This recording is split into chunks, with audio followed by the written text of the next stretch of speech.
মাংসটা আসলে অনেক সুন্দর একটা মাংস, যেহেতু দেশি মুরগি আমাকে অনেক ভালো লাগে। আমি পোলট্রি বা পাকিস্তানি এই সেইগুলা আমি খেতে ভালো লাগে না, এবং পরিষ্কার ভালো না হলে আমার খেতে ভালোই লাগে না। যার কারণে আমি নিজেই কুটি বাছি সুন্দরভাবে রান্না করে আমি নিজেই খাবো। আজকে শুক্রবার দিন, বাসা থাকেও শান্তি নেই। বাসা থাকলেও কাম করবে হবে, দোকানে গেলেও কাম করবে হবে।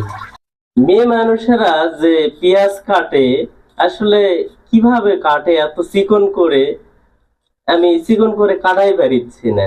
আসলেই মেয়ে মানুষেরা বাসার যে ভাত তরকারি রান্না করে, হ্যাঁ, অনেক কষ্ট করে।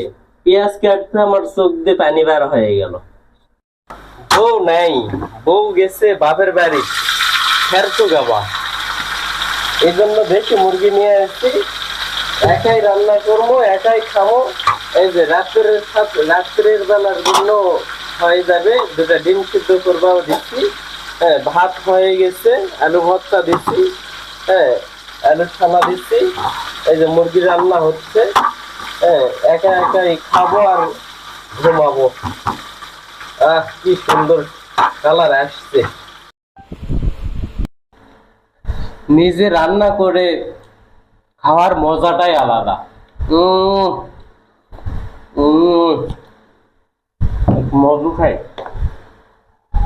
মধু নিয়ে আসছি, সাথে পানও নিয়ে আসছি। খায়ে দায়ে শুয়ে থাকে, গান গাবো। হ্যাঁ, কি টেস্ট! আপনাদের প্রত্যেকটা পুরুষ মানুষের আমি বলতে চাই যে আসলে এরকম নিজে রান্না করে খাওয়ার ফিলিং থাকা দরকার। তো ঠিক আছে, অনেক দেরি হয়ে গেছে। নামাজ পড়ে আসে, বাজার করে নিয়ে আসে, রান্না বান্না করে, সাথে মেলা দেরি হয়ে গেছে। তো ঠিক আছে।